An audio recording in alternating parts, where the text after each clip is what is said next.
김여정 호위사령부가 발칵 뒤집혔습니다. 우리는 직장 상사의 비밀을 알게 되면 이직을 생각하지만 북한에서 김여정의 비밀을 알게 된 호위사령부 간부에게는 두 가지 선택지뿐이었습니다. 입을 다물고 평생 침묵하거나 목숨을 걸고 북한을 떠나거나. 그는 수년간 김여정의 가장 가까운 곳에서 누구도 상상하지 못할 진실을 보았고 결국 두 번째 길을 택했습니다. 과연 침묵 대신 죽음을 각오하게 만든 그 진실은 무엇이었을까요? 지금부터 그 이야기를 들려드리겠습니다. 구독과 좋아요로 응원해주시면 감사하겠습니다. 저는 북한에서 가장 잘 사는 축에 속했습니다. 평양 만경대구역 간부 아파트, 외화상점 이용 자격, 자녀들의 특목학교 배정까지. 여러분이 생각하시는 것보다 훨씬 좋은 생활이었습니다. 아침마다 대동강변을 따라 출근하면 강물 위로 비치는 평양의 아침이 참 아름다웠습니다. 그때 저는 진심으로 이 나라를 사랑했습니다. 제 이름은 한동혁이라고 하겠습니다. 물론 가명입니다. 1974년 평양에서 태어나 김일성 군사종합대학을 나와 호위사령부에 배치되었습니다. 쉽게 말씀드리면 최고 지도부를 가장 가까이에서 지키는 경호 조직입니다. 우리나라로 치면 대통령 경호처 같은 곳인데 북한에서는 그보다 훨씬 비밀스럽고 훨씬 무서운 곳입니다. 2016년 제 인생을 바꾼 인사명령이 내려왔습니다. 김여정 동지 전담 경호부장. 당시 저는 42이었고 이것은 엄청난 영광이었습니다. 아내가 좋아하며 특별히 두부와 고기를 구해 상을 차렸던 기억이 납니다. 아들 준서는 그때 12살이었는데 아버지가 제일 높은 사람 지킨다며 자랑스러워했습니다. 수령님의 가문을 모시는 일이 조선에서 가장 영광스러운 직업이다. 저는 그 말을 한치의 의심도 없이 믿었습니다. 경호부장이라는 자리가 어떤 것인지 설명을 드려야 할 것 같습니다. 김여정 동지가 어디를 가든 제가 먼저 갑니다. 동선을 파악하고 위험 요소를 점검하고 회의가 있으면 문 밖에서 대기합니다. 식사 자리가 있으면 음식을 먼저 확인하고 차량이 이동하면 앞뒤로 호위합니다. 말하자면 김여정 동지의 하루 일과를 제가 가장 잘 아는 사람이었습니다. 누구를 만나는지, 어떤 표정을 짓는지, 언제 화를 내는지까지. 처음 가까이서 본 김여정 동지는 텔레비전에서 보던 것과 많이 달랐습니다. 방송에서는 수령님 옆에서 공책을 들고 있는 조용한 여성이었는데 실제로는 그 앞에 서면 고위 간부들도 숨을 죽였습니다. 목소리를 높이는 일은 거의 없었습니다. 오히려 낮고 차분한 목소리로 지시를 내렸는데 그게 더 무서웠습니다. 고함치는 상관보다 조용히 말하는 상관이 더 무서운 법이잖아요. 그 시절 우리 가족은 정말 평범하게, 아니 평범하다기보다 북한 기준으로는 아주 잘 살았습니다. 아내 윤희는 평양산원에서 의사로 일했고 아들 준서는 공부를 곧잘 했고 딸 은별이는 학교에서 무용을 배우며 밝게 자랐습니다. 일요일이면 가끔 대동강변에서 가족끼리 산책을 했습니다. 아이들이 강둑에서 뛰어놀고 아내와 나란히 걸으며 이런저런 이야기를 나누던 저녁이 지금도 눈에 선합니다.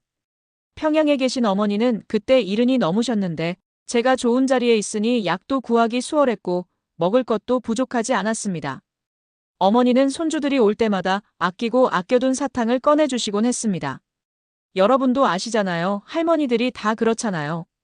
남은 거 아까워서 못 드시면서 손주한테는 다 내어주시는 거. 저는 그 평화로운 일상이 영원할 줄 알았습니다. 아니, 영원해야 한다고 믿었습니다. 그런데 말이죠. 경호부장이라는 자리는 보는 것이 직업입니다. 보고도 못 본 척하는 것도 직업이고요. 대부분의 것들은 잊어버리면 됩니다. 회의에서 누가 꾸중을 들었는지, 누구 표정이 어두웠는지, 그런 것은 머릿속에서 지워버리면 그만입니다. 하지만 2016년 가을, 어느 날 저녁이었습니다. 김여정 동지의 집무실에서 회의가 있었고, 저는 늘 그렇듯 복도에서 대기하고 있었습니다. 문이 열리고 한 사람이 나왔습니다. 인민무력성의 아주 높은 분이었습니다. 별이 여러 개 달린 분인데, 제가 알기로 늘 당당하고 위풍당당한 분이었거든요. 그런데 그날, 그분의 얼굴이 창백했습니다. 마치 귀신을 본 사람 같았습니다. 복도를 지나가면서 저와 눈이 마주쳤는데 평소 같으면 고개를 까딱이며 지나갈 분이 그날은 시선을 피했습니다. 손이 미세하게 떨리고 있었습니다. 저는 경호원입니다. 훈련받은 대로 보지 않은 척했습니다. 생각하지 않으려 했습니다. 그날 집에 돌아와 아내가 차려준 저녁을 먹으며 아이들과 평범한 대화를 나눴습니다. 은별이가 학교에서 있었던 일을 제잘제잘 이야기하는 걸 들으며 그 장군의 창백한 얼굴을 머릿속에서 지우려고 했습니다. 며칠 후 군사대학 동기이자 저보다 먼저 호위사령부에 들어온 선배 리성국이가 저녁을 같이 먹자고 했습니다. 대동강 맥주를 한잔하면서 그가 불쑥 말했습니다. 동혁아, 요즘 윗선 분위기가 좀 다르다. 조심해라. 제가 무슨 뜻이냐고 물었더니 그는 맥주잔만 들여다보며 말했습니다. 그냥 눈 낮추고 귀 닫고 다녀라. 성국이는 원래 말이 적은 사람이었지만 그날은 뭔가 다른 느낌이었습니다. 하고 싶은 말이 있는데 할 수 없는 사람의 표정이랄까요? 직장 다니시는 분들은 아실 겁니다. 윗사람들끼리 뭔가 돌아가는데 아래에서는 분위기만 감지하고 구체적인 내용은 모르는 그 답답한 느낌 말입니다. 저는 그때 그 말을 대수롭지 않게 넘겼습니다. 호위사령부에서 조심하라는 말은 밥 먹으면서 하는 인사 같은 것이니까요. 늘 조심해야 하는 곳이니까요. 그때 저는 몰랐습니다. 그 창백한 장군의 얼굴이 성국이의 경고가 모든 것의 시작이었다는 것을. 그리고 그 문 뒤에서 벌어지고 있던 일이 결국 저와 제 가족의 운명을 송두리째 바꿔놓을 것이라는 것을. 지금 이 이야기를 하면서도 그때로 돌아가면 저는 또 못 본 척했을 겁니다. 왜냐하면 그때까지 저는 모르는 것이 사는 것이고 아는 것이 죽는 것인 나라에서 살고 있었으니까요. 하지만 운명은 제가 모른 척하는 것을 허락하지 않았습니다. 그 비밀은 제가 찾아간 것이 아닙니다. 비밀이 저를 찾아온 것입니다. 그날 모든 일정이 갑자기 취소되었습니다. 2020년 4월의 일입니다. 그날은 제가 절대로 잊을 수 없는 날입니다. 아침 6시에 평소처럼 경호 일정표를 확인하는데 갑자기 전화가 왔습니다. 오늘 전체 일정 취소. 특별 경계 태세 돌입. 그게 전부였습니다. 이유도 설명도 없었습니다. 여러분, 회사에서 사장님 일정이 갑자기 전부 취소되면 어떤 생각이 드시겠습니까? 뭔가 큰일이 났구나 싶잖아요. 그런데 그게 한나라의 수령이라면 그 긴장감은 상상을 초월합니다. 호위사령부 전체가 얼어붙었습니다. 아무도 입을 열지 않았고 복도에서 눈이 마주쳐도 고개만 살짝 숙이고 지나갔습니다. 이틀이 지나도 일정이 잡히지 않았습니다. 사흘째 되던 날, 저는 김여정 동지의 긴급 이동을 경호하게 되었습니다. 행선지는 평양 외곽의 특수시설이었습니다. 의료 장비를 실은 차량이 앞서 달렸고 저는 뒤따르는 경호 차량에 탔습니다. 보통 김여정 동지의 이동은 당 관련 회의나 공식 행사였는데 병원 방향으로 간 것은 처음이었습니다. 그때 처음으로 입 밖에 꺼낼 수 없는 생각이 머릿속을 스쳤습니다. 수령님 건강에 문제가 생긴 것 아닌가? 경호원은 생각하면 안 됩니다. 보이는 것을 분석하면 안 됩니다. 눈은 위험만 살피고 귀는 명령만 듣고 입은 닫아야 합니다. 그것이 호위사령부에서 첫날 배우는 규율이고 20년 넘게 지켜온 저의 원칙이었습니다. 하지만 그 원칙을 지키기가 점점 어려워졌습니다. 그해 봄부터 김여정 동지의 행동이 확연히 달라졌기 때문입니다. 예전에는 김정은 수령님의 지시를 전달하는 역할이 대부분이었습니다. 회의 내용을 정리하고 수령님의 말씀을 간부들에게 하달하는 것이 주된 업무였지요. 그런데 이 시점부터 김여정 동지가 직접 간부들을 호출하기 시작했습니다. 처음에는 일주일에 한두 번이었습니다. 당 조직지도부 부부장급 간부, 인민무력성 고위장성, 보위부 핵심 인물. 하나같이 북한 권력의 중심에 있는 사람들이었습니다. 그 사람들이 김여정 동지의 집무실을 드나들었습니다. 공식 일정표에는 없는 만남이었습니다. 저는 문 밖에 서 있었습니다. 늘 그랬듯이. 그런데 이상한 것은 이 만남들이 끝나고 나오는 간부들의 표정이었습니다. 챕터 1에서 말씀드린 그 창백한 장군의 얼굴, 그것이 한 사람만의 일이 아니었습니다. 들어갈 때와 나올 때의 얼굴이 완전히 다른 사람들. 어떤 이는 굳은 표정으로, 어떤 이는 무언가를 삼킨 듯한 표정으로 나왔습니다. 우리 어머니 아버지 세대가 겪으신 6.25 직후 이승만 정권 시절에도 그랬다고 하잖아요. 윗사람이 부르면 무조건 가야 하고 무슨 말을 들어도 예하고 나와야 하는 시대가 있었다고요. 북한은 2020년에도 그 시대를 살고 있었습니다. 김여정 동지의 눈빛이 달라진 것은 바로 그때부터였습니다. 오빠의 그림자였던 사람이 자기만의 그림자를 만들기 시작한 것입니다. 집에 돌아와 아내와 마주 앉아도 저는 아무 말도 할 수 없었습니다. 윤희가 당신 요즘 얼굴이 안 좋다고 했습니다. 피곤해서 그래라고 대답했지만 사실 피곤한 것이 아니라 무서웠습니다. 제가 보고 있는 것이 무엇인지 점점 윤곽이 잡혀가고 있었기 때문입니다. 그해 여름 세상에도 김정은 위원장의 건강 이상설이 퍼졌습니다. 외국 언론에서 온갖 추측이 나왔다고 나중에 한국에 와서 알게 되었습니다. 하지만 북한 안에서는 아무도 그 이야기를 입에 담지 못했습니다. 수령님의 건강을 논하는 것 자체가 반역이니까요. 저만 알고 있었습니다. 아니, 저만 알고 있다고 생각했습니다. 그 특수시설로의 긴급 이동이 무엇을 의미하는지, 그리고 김여정 동지가 왜 갑자기 간부들을 직접 만나기 시작했는지. 그 무렵 선배 리성국이를 다시 만났습니다. 몇 달 전에 조심하라고 했던 그 선배입니다. 이번에는 그가 먼저 술자리를 잡았습니다. 대동강 맥주를 앞에 놓고 한참을 말없이 앉아있다가 성국이가 말했습니다. 동혁아, 너 요즘 김여정 동지 옆에서 뭘 보고 있는지 알겠지? 저는 아무 말도 하지 않았습니다. 말하는 순간 되돌릴 수 없으니까요. 성국이도 더 묻지 않았습니다. 다만 헤어지면서 한마디만 했습니다. 오지 마라. 볼수록 위험해진다. 그날 밤 집에 돌아와 자고 있는 아이들 방에 들어갔습니다. 준서는 이불을 걷어차고 자고 있었고 은별이는 인형을 꼭 안고 있었습니다. 그 아이들의 얼굴을 보면서 생각했습니다. 이 아이들이 아무것도 모르고 평화롭게 자고 있는데 아버지가 알고 있는 것 때문에 이 아이들의 인생이 망가질 수도 있다는 것을. 저는 경호원입니다. 보고도 모른 척하는 것이 직업입니다. 하지만 이것만은 아무리 눈을 감아도 사라지지 않았습니다. 김여정 동지가 무엇을 준비하고 있는지 그때는 아직 전체 그림이 보이지 않았습니다. 퍼즐 조각 하나를 주운 것에 불과했습니다. 하지만 그 조각 하나만으로도 충분히 무서웠습니다. 수령님의 건강 이상, 그리고 그 틈을 타고 움직이기 시작한 김여정 동지. 이 두 가지가 연결되는 순간 저는 더 이상 평범한 경호원으로 살 수 없다는 것을 본능적으로 느꼈습니다. 다음에 이어질 이야기는 제가 직접 눈으로 본 것 중에서 가장 충격적인 장면입니다. 김여정 동지의 비밀 회동, 그 문 너머에서 무슨 일이 벌어지고 있었는지를 말씀드리겠습니다. 2022년 겨울이었습니다. 평양의 겨울은 뼈를 깎는 추위인데 그 해는 유난히 더 추웠습니다. 바깥 날씨만 추운 것이 아니었습니다. 호위사령부 안의 공기도 얼어붙어 있었습니다. 앞서 말씀드린 김여정 동지의 비공식 만남이 이 무렵 부쩍 잦아졌습니다. 어느 날 밤이었습니다. 밤 11시가 넘은 시각에 긴급 호출을 받았습니다. 김여정 동지가 평양 외곽의 특각으로 이동한다는 것이었습니다. 특각이라는 것은 쉽게 말하면 고위 간부들이 사용하는 특별 초대소입니다. 외부와 완전히 차단된 곳이지요. 저는 경호 차량을 준비하고 선발대로 먼저 출발했습니다. 특각에 도착했을 때 이미 차량 3대가 와 있었습니다. 번호판을 보는 순간 심장이 멎는 줄 알았습니다. 군 총참모부, 보위부, 그리고 당 조직 지도부.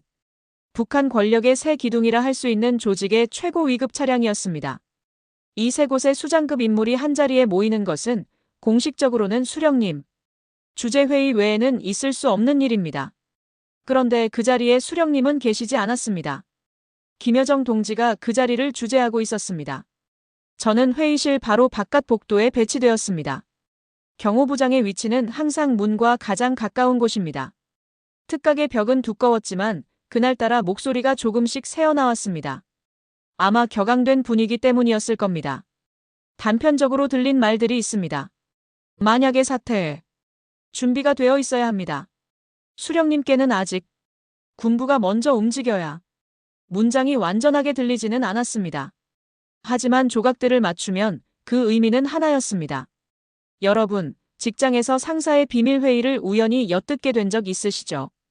인사 이동이라든지 구조조정 계획이라든지. 듣는 순간, 아, 이걸 들으면 안 되는 건데 하는 느낌이 오잖아요. 그런데 그것이 회사의 인사가 아니라 한 나라의 권력 승계라면 어떻겠습니까? 그리고 그것을 수령도 모르게 준비하고 있다면요. 그 회동은 2시간 넘게 이어졌습니다. 새벽 1시가 넘어서야 문이 열렸고 간부들이 하나둘 나왔습니다. 저는 벽에 등을 붙이고 시선을 바닥에 고정했습니다. 훈련받은 대로. 하지만 여러분, 눈을 바닥에 두어도 귀는 닫을 수가 없잖아요. 지나가는 사람의 숨소리, 구두 소리, 그 무거운 침묵까지 다 들립니다. 마지막으로 김여정 동지가 나왔습니다.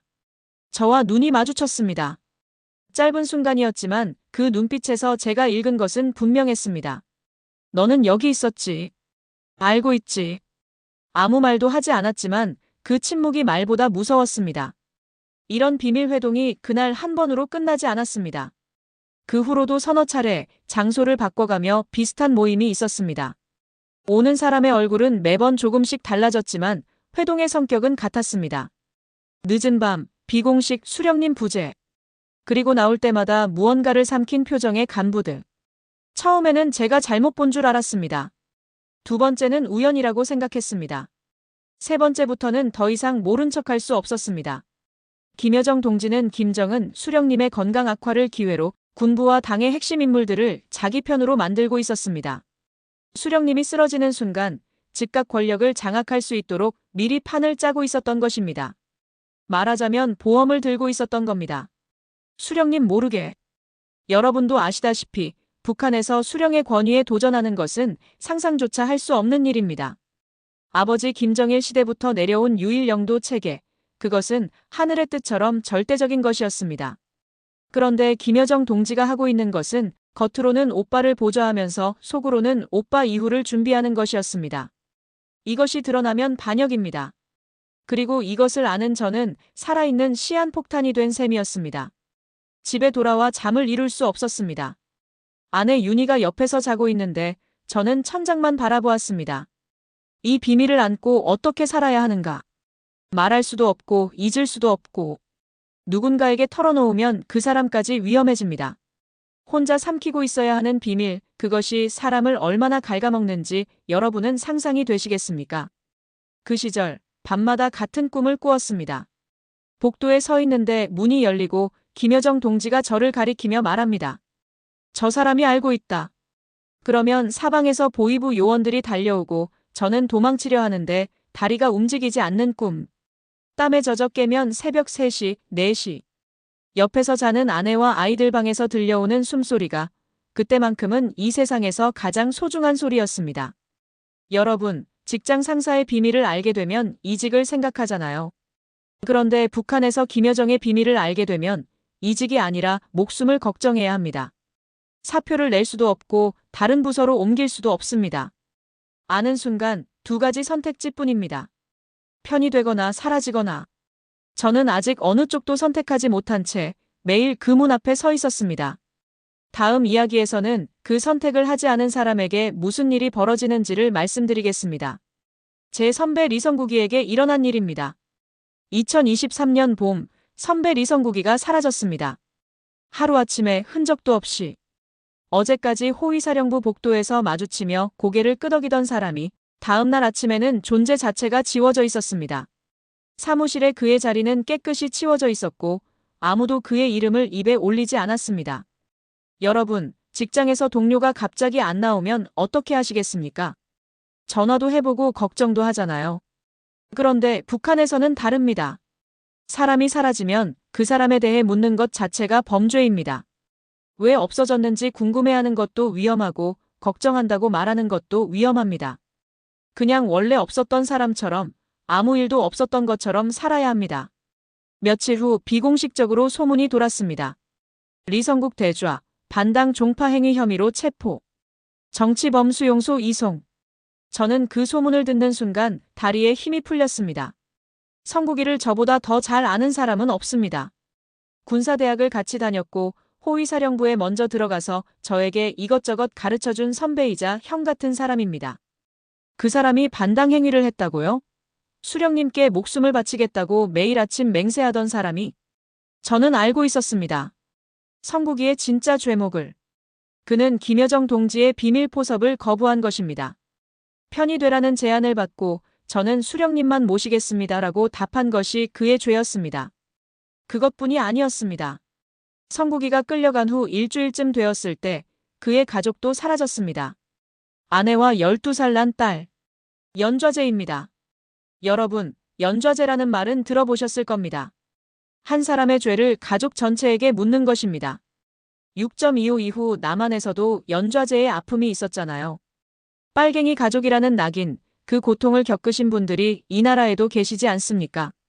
북한에서는 그것이 2023년에도 벌어지고 있었습니다. 성국이의 딸 아이가 생각났습니다. 명절 때 성국이네 집에 가면 그 아이가 아저씨 오셨어요 하며 달려오곤 했습니다. 피아노를 배우고 있다고 자랑하던 아이, 수줍게 웃던 그 얼굴이 자꾸 떠올랐습니다. 그 아이가 무슨 죄가 있겠습니까? 아버지가 김여정 동지의 제안을 거절한 것뿐인데. 성국이가 사라진 후 저의 주변에서도 변화가 시작되었습니다. 김여정 동지의 측근이 저에게 접근했습니다. 식사를 같이 하자는 제안, 좋은 외화상점 물건을 선물로 보내오는 것, 동지는 오래 함께한 사람이니 우리가 믿는다는 식의 말들. 겉으로는 친밀한 표현이었지만 저는 그 속뜻을 알았습니다. 너는 편이냐 아니냐를 묻고 있는 것이었습니다. 밥을 먹어도 맛을 모르겠고 잠을 자도 잔 것 같지가 않았습니다. 출근해서 김여정 동지 옆에 서 있으면 등에서 식은땀이 흘렀습니다. 표정을 관리해야 했습니다. 호위사령부 경호원은 어떤 상황에서도 표정이 변하면 안 됩니다. 무표정, 그것이 우리의 얼굴이었습니다. 하지만 속에서는 폭풍이 치고 있었습니다. 성국이는 충성했습니다. 누구보다 충성했습니다. 그런데도 끌려갔습니다. 그때 깨달았습니다. 이 체제에서 충성은 생존을 보장해주지 않습니다. 다만 죽음을 잠시 늦춰줄 뿐입니다. 아내 윤희는 제 변화를 눈치채고 있었습니다. 밤에 잠꼬대를 한다고 했습니다. 식사 때 젓가락을 놓고 멍하니 앉아있는 시간이 늘었다고 했습니다. 당신 무슨 일 있어? 윤희가 물을 때마다 저는 아무 일 없어, 업무가 많아서 그래라고 둘러댔습니다. 차마 말할 수 없었습니다. 이 비밀을 아내에게 옮기는 순간 아내도 위험해지니까요. 아들 준서가 대학에서 돌아와 아버지, 성국이 아저씨 요즘 왜 안 오세요? 하고 물었을 때 가슴이 칼로 찔리는 것 같았습니다. 출장 갔다. 바쁜가 보다. 거짓말이 입에서 자연스럽게 나왔습니다. 북한에서는 거짓말도 생존 기술이니까요. 그해 여름 또 한 사람이 사라졌습니다. 비밀회동에 참석했던 보위부의 한 간부였습니다. 공식적인 이유는 부정부패였지만 저는 진짜 이유를 알고 있었습니다. 그도 김여정 동지의 뜻에 완전히 따르지 않았기 때문입니다. 사람이 한 명 사라질 때마다 남아있는 사람들의 충성은 더 단단해졌습니다. 아니, 충성이라기보다는 공포라고 해야 맞을 것입니다. 김여정 동지 앞에서 고개를 더 깊이 숙이고 말을 더 조심하고 눈빛에서 의심의 기미가 보이지 않도록 표정을 관리했습니다. 저도 마찬가지였습니다. 어머니를 찾아뵈면 어머니는 늘 물으셨습니다. 동혁아, 밥은 잘 먹고 다니냐? 얼굴이 말랐다. 어머니 앞에서는 괜찮은 척했지만 어머니 집에서 나와 차에 올라타면 한참을 핸들을 잡고 움직이지 못했습니다. 이 비밀의 무게가 저를 짓누르고 있었습니다. 성국이가 사라진 후 저는 매일 거울을 보며 생각했습니다. 다음은 누구인가?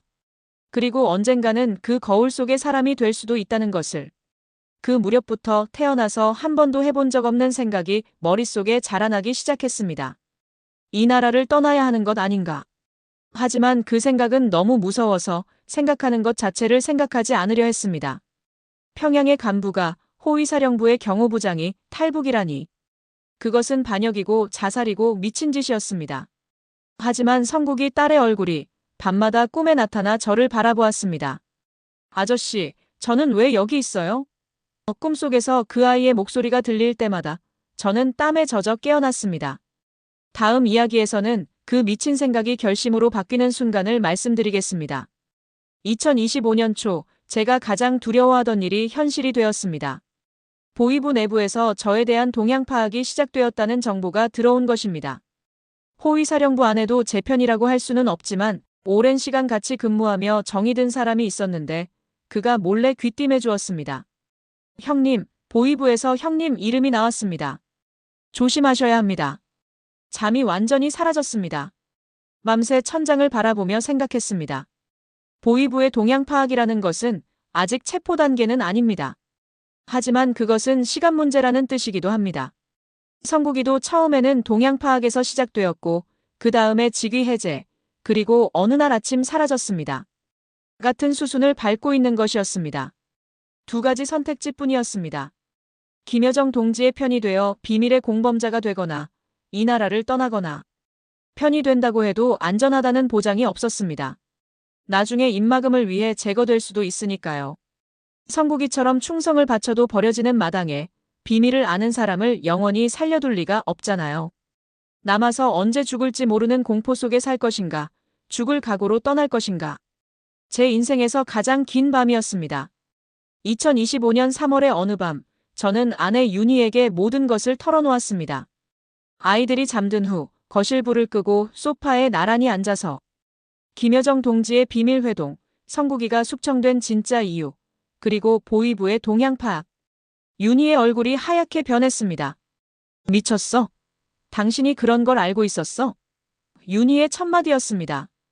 그 다음 한참을 말없이 앉아 있다가 울기 시작했습니다.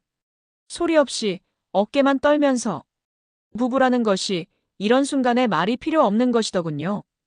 윤희도 알고 있었을 겁니다. 우리가 어떤 상황에 놓여 있는지. 한참을 울던 윤희가 눈물을 닦으며 말했습니다. 아이들은? 준서하고 은별이는?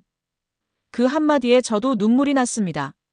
군인이라고 경호부장이라고 안 우는 줄 아시겠지만 자식 이야기 나오면 사람은 다 갔습니다. 아이들만은 살려야지. 윤희가 마지막에 한 말입니다. 여러분도 부모이시니 아실 겁니다.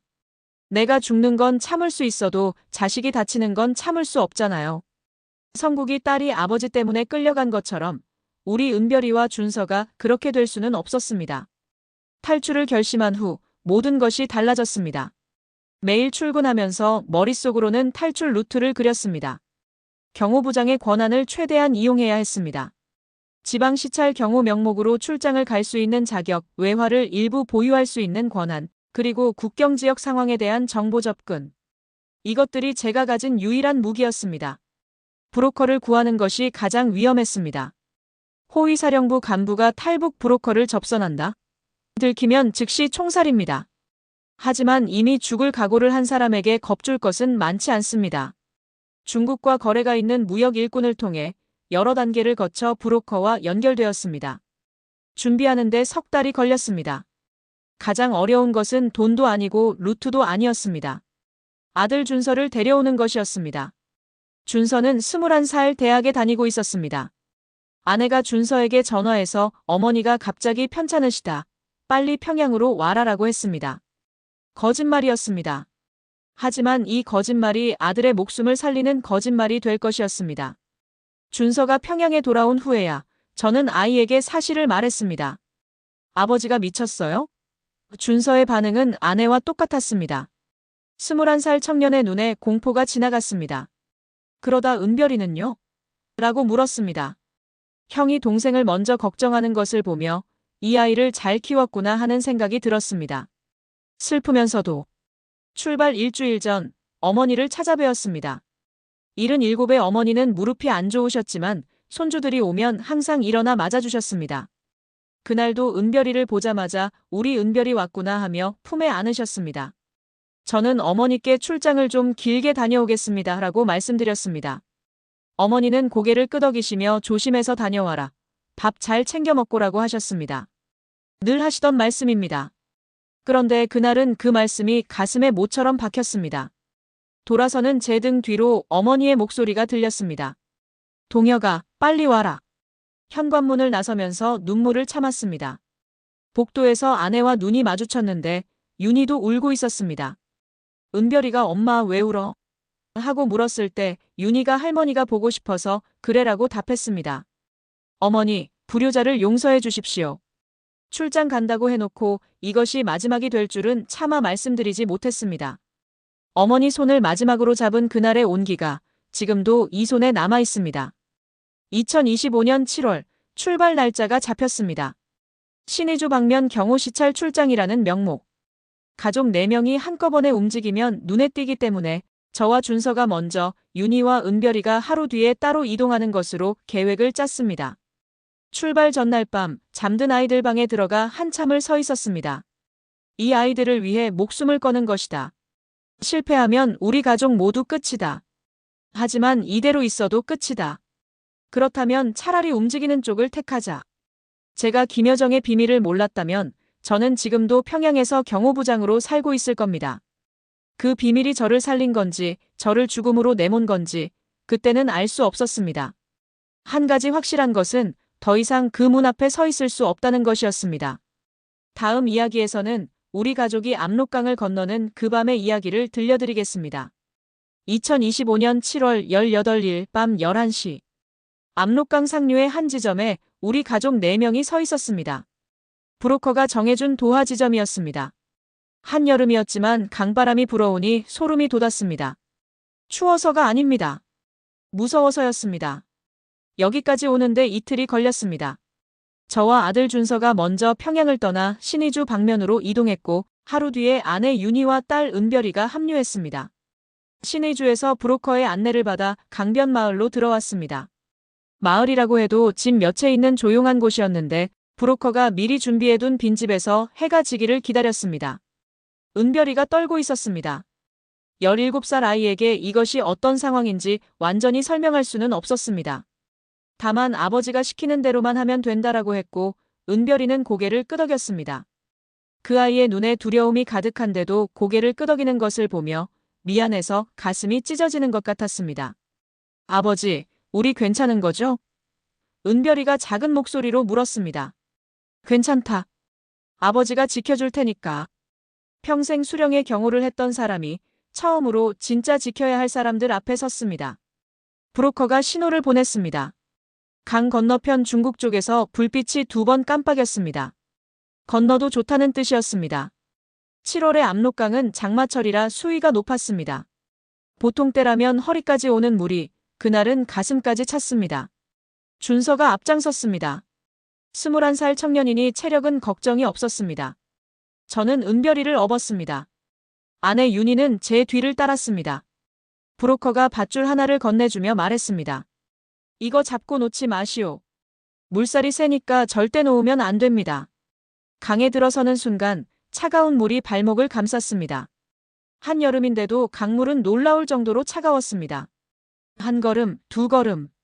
물이 무릎까지, 허리까지, 가슴까지 차올랐습니다. 등에 업힌 은별이가 제 목을 꽉 잡았습니다. 그 아이의 심장이 제 등에서 두근두근 뛰는 것이 느껴졌습니다. 강 중간쯤 왔을 때 물살이 갑자기 세졌습니다. 발이 미끄러졌습니다. 순간 은별이가 비명을 지를 뻔했는데 제가 조용히 하고 낮게 말하자 은별이가 입을 꽉 다물었습니다. 밧줄을 잡은 손에 온 힘을 주었습니다. 뒤에서 윤희가 물에 빠지는 소리가 났습니다. 돌아보니 윤희가 물속에서 허우적거리고 있었습니다. 준서가 뒤로 돌아와 어머니를 잡아 일으켰습니다. 엄마, 괜찮아요? 제가 잡을게요. 그 순간 아들이 어른이 되었다는 것을 느꼈습니다. 아들이 어머니를 부축하고 아버지가 딸을 업고 우리 4식구가 칠흑 같은 어둠 속에서 강을 건넜습니다. 나중에 은별이가 한국에 와서 말했습니다. 그때 아버지 등이 그렇게 넓은 줄 몰랐어요. 무서웠는데 아버지 등에 엎여 있으니까 괜찮았어요. 그 말을 듣고 펑펑 울었습니다. 강을 건너는데 20여 분이 걸렸습니다. 체감으로는 몇 시간 같았습니다. 중국 쪽 강변에 발이 닿는 순간 다리에 힘이 풀려 주저앉았습니다. 은별이를 내려놓고 가족 4명이 젖은 채로 강변에 엎드려 있었습니다. 아무도 말이 없었습니다. 숨을 고르는 소리만 들렸습니다. 중국 쪽 브로커가 다가왔습니다. 빨리 이동해야 합니다. 여기 오래 있으면 안 됩니다. 우리는 젖은 몸을 이끌고 다시 움직였습니다. 브로커가 준비한 차량에 올라타자마자 브로커가 심각한 표정으로 말했습니다. 당신, 보통 탈북자가 아니지요? 브로커의 물음에 저는 대답하지 않았습니다. 브로커가 이어서 말했습니다. 북한 쪽에서 특별수배가 내려왔습니다. 호위사령부 간부급이 이탈했다고. 현상금이 붙었다는 소문입니다. 아내가 제 손을 꽉 잡았습니다. 예상은 했지만 이렇게 빨리 수배가 내려올 줄은 몰랐습니다. 경호부장이 사라졌으니 호위사령부가 발칵 뒤집어졌을 것입니다. 그리고 김여정 동지는 알았을 것입니다. 비밀을 아는 사람이 사라졌다는 것을. 이것은 단순한 탈북이 아니라 비밀의 유출 가능성이니까요. 압록강을 건넜지만 김여정의 그림자는 강을 건너서도 저를 따라왔습니다. 아니, 강을 건넜기 때문에 더 집요하게 쫓아올 것이었습니다. 단둥에서 하루를 숨었습니다. 조선족 아주머니가 운영하는 작은 여관이었는데 그분이 우리 사정을 알고는 방 하나를 내어주셨습니다. 같은 핏줄인데 어떻게 모른 척하겠어요. 그 아주머니의 따뜻한 말 한마디에 아내가 또 울었습니다. 타양에서 만난 동포의 정, 그것이 얼마나 큰 힘이 되는지 모릅니다. 하지만 단둥은 북한 국경과 너무 가까워 오래 머물 수 없었습니다. 중국 공안의 단속도 문제지만 북한 보위부의 추적이 중국까지 미칠 수 있었습니다. 브로커가 말했습니다. 선양을 거쳐 쿤민까지 가야 합니다. 거기서 라오스로 넘어갈 겁니다. 단둥에서 선양까지, 선양에서 쿤민까지. 중국 대륙을 종단하는 긴 여정이 시작되었습니다. 기차와 버스를 번갈아 타며 검문이 있을 때마다 가슴이 철렁 내려앉았습니다. 은별이가 중국말을 못하니 공공장소에서는 말을 시키지 않았습니다. 준서에게 누가 뭐라고 물어보면 아프다고 해라고 시켰습니다. 압록강은 건넜지만 진짜 여정은 이제 시작이었습니다. 우리 앞에는 중국 대륙 라오스의 산길, 그리고 메콩강이 기다리고 있었습니다. 다음 이야기에서는 그 긴 도피의 여정을, 그리고 메콩강을 건너는 마지막 순간을 말씀드리겠습니다. 쿤밍에 도착한 것은 8월 초였습니다. 단둥에서 기차와 버스를 번갈아 타며 열흘 넘게 걸린 여정이었습니다. 가족 모두 지칠 대로 지쳐 있었습니다. 특히 은별이가 걱정이었습니다. 아이가 기운이 없고 얼굴이 노래졌습니다. 먹는 것도 제대로 못 먹고 이동만 계속하니 당연한 일이었습니다. 쿤밍에서 이틀을 쉬었습니다. 브로커가 잡아준 작은 숙소에서 가족이 처음으로 제대로 된 밥을 먹었습니다. 중국 음식이 입에 맞지 않았지만 뜨거운 밥을 먹을 수 있다는 것만으로도 감사했습니다. 여러분, 집 밖에서 열흘 넘게 제대로 된 식사를 못 해보신 적이 있으십니까? IMF 때 노숙을 하셨던 분들이라면 그 심정을 아실 겁니다. 뜨거운 밥 한 그릇이 얼마나 큰 위안이 되는지. 쿤밍에서 라오스 국경까지는 버스로 하루가 걸렸습니다. 국경 근처에서 내려 산길로 접어들었습니다. 이때부터는 차가 다닐 수 없는 길이었습니다. 브로커가 안내하는 대로 산을 넘어야 했습니다. 여러분, 등산을 좋아하시는 분들도 계시겠지만 등산과 도망은 다릅니다. 등산은 정상에서 내려올 수 있지만 도망은 멈추면 끝입니다. 라오스 산길은 험했습니다. 비포장도 아닌 사람 하나 겨우 다니는 오솔길이었습니다. 우기라 길이 진흙탕이 되어 있었고 신발이 빠질 정도로 미끄러웠습니다. 준서가 앞에서 길을 닦으며 걸었고 저는 은별이 손을 잡고 뒤따랐습니다. 아내 윤희는 의사 출신답게 물과 간단한 약을 챙겨 배낭에 넣고 왔는데 그것이 나중에 생명을 살렸습니다. 산길을 걷기 시작한 지 6시간쯤 되었을 때 은별이가 쓰러졌습니다. 고열이었습니다. 이마를 짚어보니 불덩이 같았습니다. 아빠, 다리가 안 움직여요. 은별이가 울먹이며 말했습니다. 병원에 갈 수 없는 상황, 약국도 없는 깊은 산속. 윤희가 배낭에서 해열제를 꺼내 은별이에게 먹이고 젖은 수건으로 이마를 식혔습니다. 아내가 은별이를 돌보는 동안 저는 옆에서 아무것도 할 수 없었습니다. 경호부장이라는 사람이 수령의 안전은 지켰으면서 제 딸 하나 편안하게 해줄 수 없었습니다. 준서가 제가 은별이 업을게요라고 했습니다. 형이 동생을 업고 산길을 걸었습니다. 21살 아들의 등에 업힌 17살 딸. 그 모습을 보며 저는 이를 악물었습니다. 반드시 이 아이들을 자유로운 곳에 데려가야 한다고. 윤희의 응급처치 덕분에 은별이의 열이 조금씩 내렸습니다. 군의관 출신인 아내가 이런 상황에서 얼마나 든든했는지 모릅니다. 윤희는 울지 않았습니다. 평양산원에서 수많은 응급 상황을 겪은 사람이니까 위기에서 오히려 차분해지는 타입이었습니다. 나중에 안전한 곳에 도착해서야 펑펑 울었지만 그 산길에서의 윤희는 군인보다 강했습니다. 이틀에 걸쳐 산을 넘고 마침내 메콩강이 보였습니다. 메콩강 건너편이 태국이었습니다. 태국에만 들어가면 한국 대사관에 갈 수 있습니다. 그곳이 자유였습니다. 압록강은 탈출이었습니다. 그런데 메콩강은 달랐습니다. 메콩강은 자유였습니다. 이 강만 건너면 더 이상 도망자가 아니라 자유인이 될 수 있었습니다. 밤을 기다려 작은 배에 올라탔습니다. 나무로 만든 낡은 배, 사람 5이 타면 가라앉을 것 같은 배였습니다. 브로커가 노를 저었고 우리 가족은 배 바닥에 엎드려 있었습니다. 메콩강의 물살은 압록강과는 또 달랐습니다. 강폭이 넓고 물이 탁했고 어둠 속에서 강물 소리만 들렸습니다. 은별이가 제 손을 꽉 잡고 있었습니다. 눈을 감고 입술을 꼭 다물고 있는 아이의 모습이 어두운 배 위에서도 보였습니다. 윤희가 반대편 손을 잡고 있었고 준서는 배 앞쪽에서 물살을 살피고 있었습니다. 가족 4명이 한 배에 탄 채 인생의 마지막 도박을 하고 있었습니다. 배가 태국 쪽 강변에 닿았을 때 저는 하늘을 올려다보았습니다. 별이 보였습니다. 북한에서도 보던 별, 중국에서도 보던 별인데 그날 밤 메콩강 위의 별은 달라 보였습니다. 태국에 들어간 후 경찰에 자수했습니다. 불법 입국이니까요. 이민국에 구금되어 한국 대사관에 연락이 닿기를 기다렸습니다. 그 대기실에서 비슷한 시기에 탈북한 또 다른 사람을 만났습니다. 이름은 밝힐 수 없지만 그 사람도 평양 출신이었고 김여정 동지의 비밀 포섭 작업의 실체를 부분적으로 알고 있었습니다. 당신도 그것 때문에 나왔소? 그가 물었을 때 저는 고개를 끄덕였습니다. 나만 본 것이 아니었구나. 김여정 동지의 비밀 권력 장악 준비가 한두 사람이 아니라 여러 사람의 눈에 포착될 정도로 큰 규모였다는 뜻이었습니다. 며칠 후 한국 대사관 직원이 왔습니다. 한국말로 이제 안전합니다라고 했을 때 저는 군인 출신인데도 눈물이 났습니다. 윤희가 울었습니다. 준서가 울었습니다. 은별이도 울었습니다. 내 식구가 이민국 대기실에서 부둥켜 안고 울었습니다. 주변 사람들이 쳐다보든 말든 상관없었습니다. 2개의 강을 건넜습니다. 압록강과 메콩강.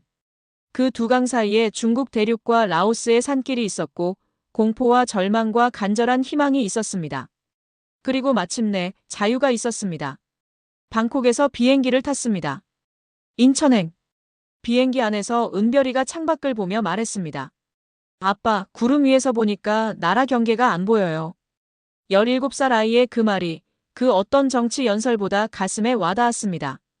다음 이야기에서는 드디어 한국 땅을 밟은 그 순간과 제가 이 이야기를 여러분께 들려드리는 진짜 이유를 말씀드리겠습니다. 인천공항에 내린 것은 2025년 9월이었습니다. 비행기 문이 열리고 한국의 공기가 들어왔을 때 저는 한 걸음도 떼지 못하고 서 있었습니다. 옆에서 윤희가 당신 내려야지 하고 말했습니다. 다리가 떨렸습니다. 기쁨 때문인지 두려움 때문인지 아마 둘 다였을 겁니다. 공항을 나오는데 사람들이 자유롭게 걸어다니고 있었습니다.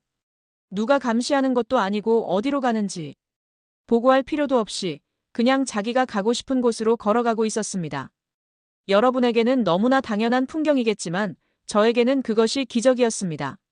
51살 먹은 남자가 공항 로비에서 멍하니 서서 사람들 걸어다니는 것을 바라보고 있었으니 이상한 사람처럼 보였을 겁니다. 은별이가 가장 먼저 적응했습니다. 17살은 뭐든 빨리 받아들이는 나이잖아요. 편의점이라는 것을 처음 가보고는 아빠 여기 밤에도 문을 안 닫아요? 하며 신기해했습니다. 준서는 스마트폰을 받고 하루 종일 인터넷을 했습니다. 북한에서는 상상도 못했던 세상이 손안에 있으니까요. 마트에 처음 갔을 때 아내 윤희가 한참을 서 있다가 울었습니다. 이 많은 것들이 다 살 수 있는 거야? 평양에서 의사를 하면서도 약 하나를 구하기 어려웠던 사람이 물건이 넘쳐나는 마트를 보고 눈물을 흘렸습니다. 하나원에서 석 달간 적응 교육을 받았습니다. 한국 사회의 기본적인 것들을 배우는 곳인데 솔직히 처음에는 쉽지 않았습니다. 말투가 달랐습니다. 같은 한국어인데 남한 사람들이 쓰는 말이 익숙하지 않았습니다. 은별이가 학교에서 이상하게 말한다는 소리를 듣고 온 날 그 아이가 속상해하는 것을 보며 마음이 아팠습니다. 하지만 은별이는 금방 친구를 사귀었습니다.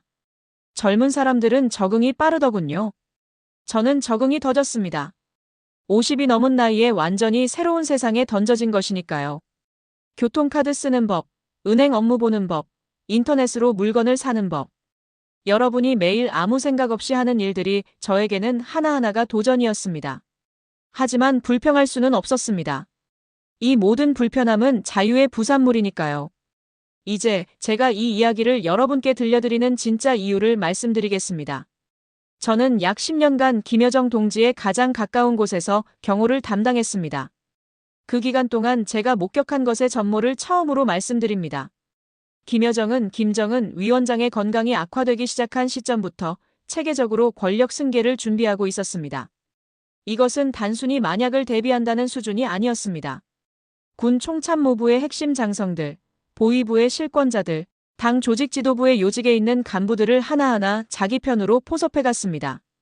동의하는 사람에게는 더 큰 권한과 특혜를, 거부하는 사람에게는 조작된 죄목과 숙청을 내렸습니다.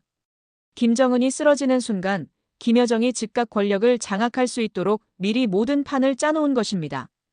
겉으로는 오빠를 보좌하는 충직한 여동생이면서 안으로는 오빠 이후의 세상을 설계하고 있었습니다. 그리고 이 비밀을 아는 사람은 반드시 편이 되거나 제거되었습니다. 제 선배 리성국이가 거부했다가 가족까지 끌려간 것이 그 증거입니다. 그리고 저도 비밀을 안 채 가만히 있을 수 없었던 것이 결국 이 자리에 오게 된 이유입니다. 여러분, 이것은 한 사람의 야심 이야기가 아닙니다. 2,500만 북한 주민의 운명을 한 사람이 좌지우지하는 체제, 그 체제가 내부에서 얼마나 무서운 일들을 벌이고 있는지를 보여주는 것입니다. 바깥에서는 미사일이나 핵실험 뉴스만 보시겠지만 그 안에서는 사람이 사람을 잡아먹는 권력 싸움이 벌어지고 있습니다. 한국에 온 지 반년이 넘었습니다.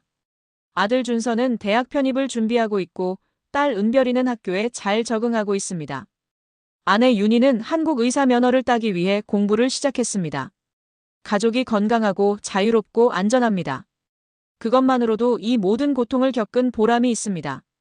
하지만 밤이면 평양에 두고 온 어머니 생각에 잠을 이루지 못합니다. 어머니는 올해 78이십니다. 무릎이 안 좋으시고 혈압이 높으십니다. 제가 사라진 후 어머니가 어떤 일을 겪으셨을지 생각만 해도 가슴이 찢어집니다. 연좌제가 적용되었을 수도 있습니다. 아들이 반역자가 되었으니 어머니가 무사하실 리 없습니다. 전화 한 통 할 수 없고 편지 한 장 보낼 수 없습니다. 어머니, 불효자를 용서해 주십시오. 출장 간다고 해놓고 돌아오지 못한 이 못난 아들을 용서해 주십시오. 어머니 손을 마지막으로 잡았던 그날, 빨리 와라라고 하신 그 말씀이 매일 밤 귓가에 울립니다. 이산 가족의 아픔을 아시는 어르신들이 많으실 겁니다. 6.25 때 헤어져서 반세기가 넘도록 만나지 못한 가족들, 그 아픔이 70년이 지나도 끝나지 않고 있잖아요. 저도 그 아픔의 한가운데에 서 있습니다. 압록강과 메콩강을 건너 자유를 얻었지만 어머니를 두고 온 이 죄책감은 어떤 강도 건너보내주지 않습니다. 통일이 되면 가장 먼저 하고 싶은 것이 있습니다. 평양으로 달려가 어머니를 만나는 것입니다. 어머니가 그때까지 살아계신다면 그 앞에 무릎 꿇고 다녀왔습니다. 어머니하고 말하고 싶습니다.